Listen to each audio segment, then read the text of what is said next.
Another thing is marriage. So you could also say in the US by marrying an American citizen.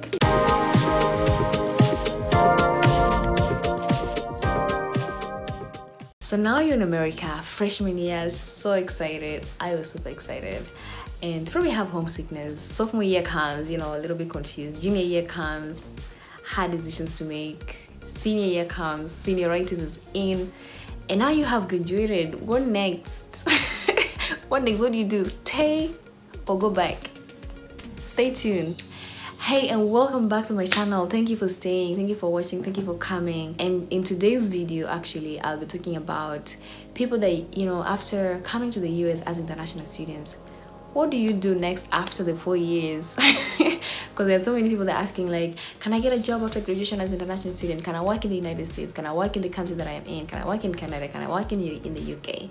So today I'm going to be talking about from the US, because this is what I have done, but this is where I am. I can't speak for UK, I can't speak for Australia or Germany or whatever the person is.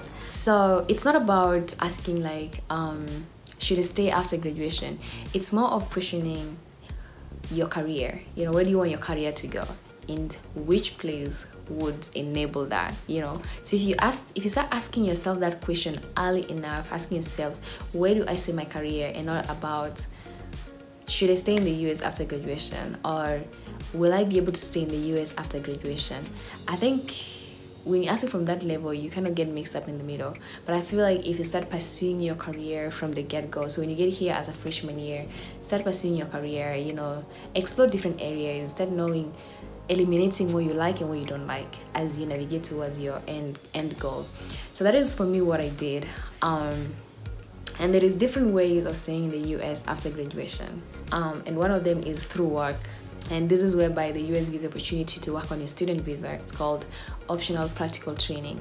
So it's like you're in training for being a student, you're learning on the job. So the US gives that opportunity to do that, and that is called OPT.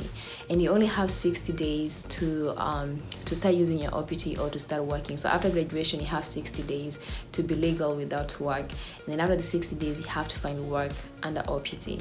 That is still under your student visa. And then also some companies also offer sponsorship, so you may start working directly on your H-1B visa. So work is number one on staying. The second one is going to graduate school.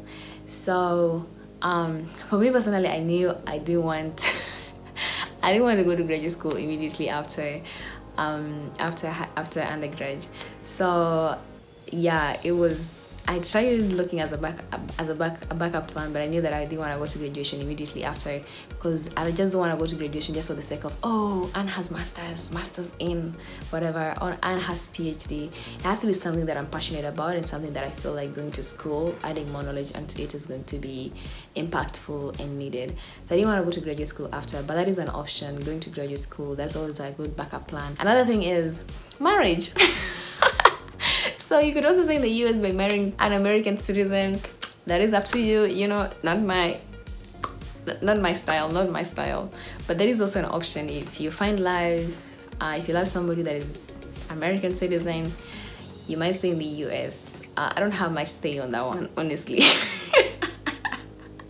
And then another thing is military. So you can also join the American military, and you can also read more about that, because I don't have enough information about that. The only thing that I have enough information is work experience and graduate school. So for me personally, what did I do? So planning for your graduation is really key. And this, you need to start asking yourself, like when you're in junior year, you should ask yourself, do I want to stay here? Do I want to go to graduate school? Do I want to work? And you need to start planning. You need to start planning along those lines. So for me, when I came as a freshman year, I was very like, I saw people going for conferences, people were doing this, and I was like, hey, what are you doing? What are you doing? So I started working on my career, eliminating things that I didn't like, things that I thought I liked and I didn't like, eliminating it in the process. And then when I entered junior year, I was lucky enough to get an internship that helped me get a full-time job after graduation. So when I was senior, I had senioritis. Yeah, it was real, but I already had a job. So yeah, aside senioritis, and I had a job. So after graduation, I just went directly to work through my OPT, optional practical training.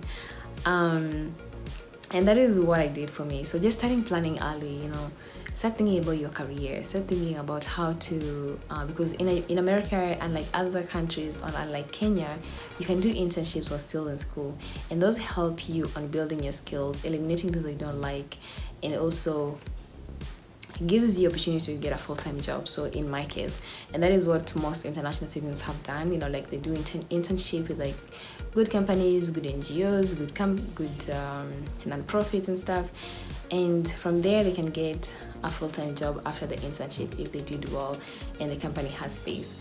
That is always a safe route, and it's really hard. It's dependent on who is in power. Remember that time when Trump wanted to send all internationals back home? Yes, it's dependent on who is in power, honestly. So last year it was very chaotic. Trump was trying to limit the amount of H-1B visas, which is a work visa. Was trying to get rid of OPT, which allows international students to work here after graduation. Trump was trying to eliminate that, and I'm just lucky that we have a different president right now, because last year international students faced a lot of challenges, and some people actually lost their jobs, and it was just rough. So it depends on the political atmosphere as well in the United States, who is in power, which policies they're bringing. And so far I've seen good things. Biden is changing a bunch of stuff. So that is really good. So I'll just say start planning early after graduation as an international student, thinking about where you want to go. And also start saving after graduation. Where are you going to live?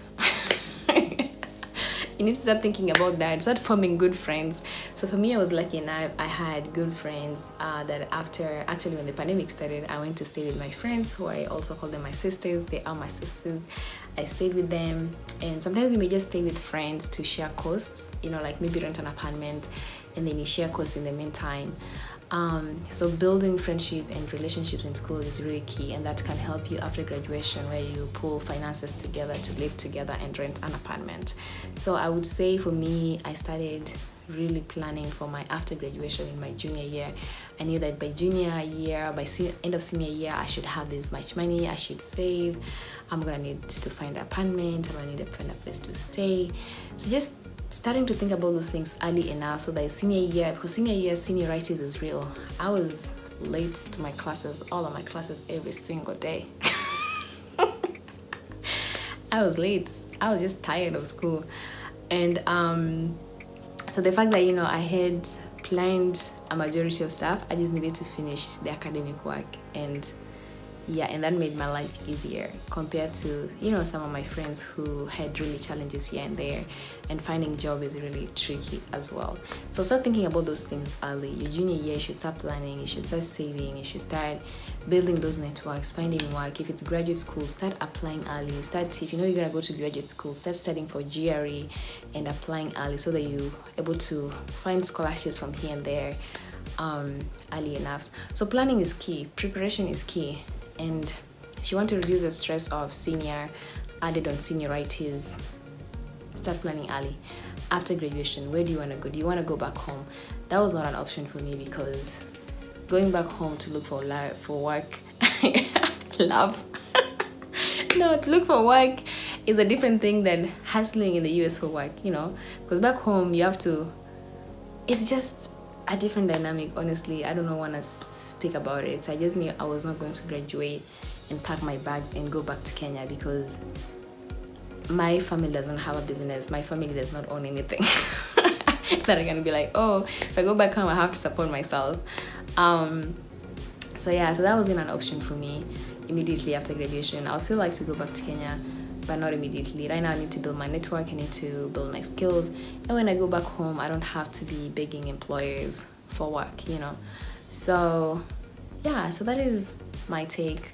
Honestly, just plan, prepare, start thinking about your future early enough from freshman year, and that would help you. But I hope that you enjoyed this video and that was helpful. It's inspired you to be prepared, to be a planner, to thinking about your future, thinking about staying in the US. But like, subscribe, and share.